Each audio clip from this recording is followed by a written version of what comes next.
Good evening and welcome to the Thai PBS World. Today is the first time that the Prime Minister Prayut Chan-o-cha has addressed the whole nation on crisis of COVID-19 and the measure to try to contain it. Does he come out to say little too late? Today, Thai PBS World Tonight talked to Kun Prin Panichapak from the Democrat Party. I'm sure Kun Prin, as you are watching the crisis, you must be asking yourself, if I'm the leader of this country right now, what would I do? What should I do? First of all, the leader should lead and should take responsibility. And I say that not lightly. I think the leader cannot shy away from responsibility and push it to various ministries. Don't push it to one minister, the other minister. No, I mean, the leader has to lead. You've seen several examples around the world, but the leader has lead and shown both the communication skill, the vision, the ability to calm the public down from the panics, and the ability to instill confidence and motivate the frontline staff, especially those in the medical fields, those at the airports, those in the airlines, or whichever key industry that are the front line of this virus attacks, to make sure they are staying motivated, healthy, and make sure there are enough protection insurance for those people. That's one thing that we need to do. Secondly, the leader must not take short-sighted measures, meaning that any measures that are being given out or being pushed forward at the moment, whether it's the economically stimulus package, this must not be politically motivated and cannot be short-term. I've heard a few words which are a little bit worrying that's coming out from this government early on, whether it's the handout of this 1,000 baht per month or whatever. I've asked my friends in the Ministry of Finance, why are you doing this? I've given a few lectures, a few seminars, a few talks to you. This is not is what needed. We don't need short-term stimulus. And they all say, oh, those politicians want political points. And I'm like baffled. Because the leader needs to lead by example, and in this tough time, you will see the quality of real leadership or bad leaders come through.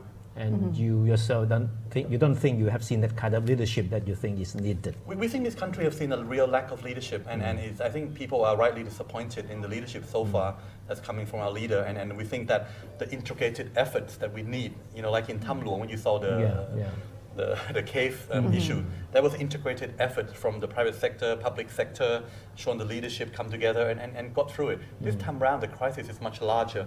And to be fair, you cannot blame just the government. I mean, you have to see responses that are coming from the public at large as well. They have to be disciplined. They have to be, I guess, in some certain aspects, willing to be more careful at how they consume news, especially bad news that come through fake news, and make them panic and go and do all the wrong actions that are causing people to be psychologically damaged more than their health damage. Their actions can be sometimes very irrational, very emotional, right? Yes. Something we have learned from this crisis, that people get easily swayed by one paragraph or one sentence of comments. But again, this is where leadership has to come from the government, that needs to communicate one clear message to the population to instill them the confidence of the latest situation, what's going on, to be transparent about all the measures that are being taken to make sure that the public are aware of the situation. But we just see how the Prime Minister just have the first addressing to the nation just right now. And perhaps tomorrow the Cabinet will have a meeting and have a formal decision regarding long Songkran holiday and the ban of mass gathering. Do you think it will exacerbate the whole situation, make it worse, or is it the right track? I think it is the right track. I mean, the other thing I would say is that it's been a little bit too long coming or delayed, because we are fighting a virus, and I'm saying this is a healthcare crisis first and foremost. It's not an economic crisis, but a healthcare crisis can morph into a huge global economic crisis or a national economic crisis if we don't careful of what we are tackling. We have to balance. Yes, I understand the difficult choices that are facing the government in between balancing some vested interests or economic interests and business interests that can be have in a country like Thailand, which is a big open economy with a big tourism industry.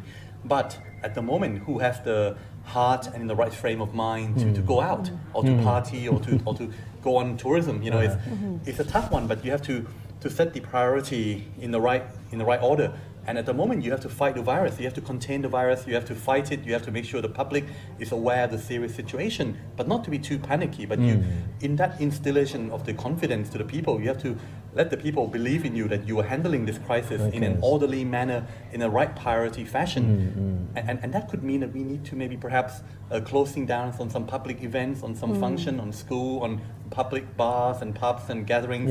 So I think these are the right steps that they're heading. Yes, there will be some economic impact negatively for the tourism industry in the short term, but those costs could be far worse if the virus were to spread and would ruin the long-term, both the confidence in running, managing of the government as well as the actual industry itself. What do you think of the decision regarding stock exchange of Thailand? Because we can see how the investors are really panicked when they heard something quite negative. What should be the decision? Postponement or short I think the closure? I used to be on the board of governor of Stock Exchange of Thailand, and we have a few debates on this, like whether if there is a political uncertainty, like a coup occur, or when there is a big new economic measures, or when there's a political instability and the stock market drop a lot. We always discuss about range of measures that would so-called support the stock exchange, support the investor. But to be true, stock exchange is 46 years old. It is pretty mature, it's pretty old. Sure, while there are new investors, while there are some immature investor, speculative investors what the job the stock exchange needs to do is to provide a transparent, open, timely information for the investors. That's the job of the exchange. And make sure that the mechanism of orders, whether input, trade, buy, sell, are fair to all traders. For example, now we're competing with robots. If robots can get unfair advantage over human, that is not good.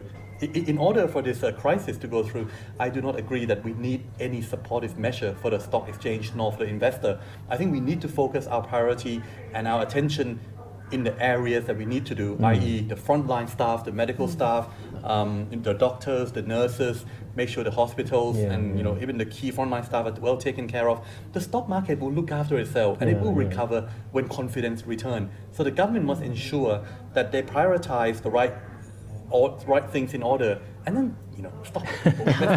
They're rich. They're relatively better off people. Put it that way. While there are some pension fund and whatnot in there, there are very smart people who are investing in the stock market. So I'm a little bit coy on the side of there's no need to support the stock market too much.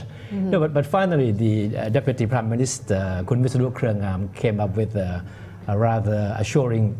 A comforting message today, saying for the first time that saving people's life is priority. Economic impacts or other problems are secondary to this. And you're glad to hear that kind of statement from the government. Oh yes, I mean I think that's the sort of statement that should be from day one. I mean the priority is not when you're fighting a healthcare crisis. The priority is that if the healthcare stop the spread of the virus, then the economics will crash either way anyway. You already see disruption. So in order for the disruption not to be prolonged or not to be hurt much more, you need to save people's lives, and people's healthcare situation is the priority. So I think the government understandably has a difficulty in balancing the interests and the business interests and from all various sectors. But I'm glad that the Visanu has come out to reiterate this important point. And that's all from Thai PBS World tonight.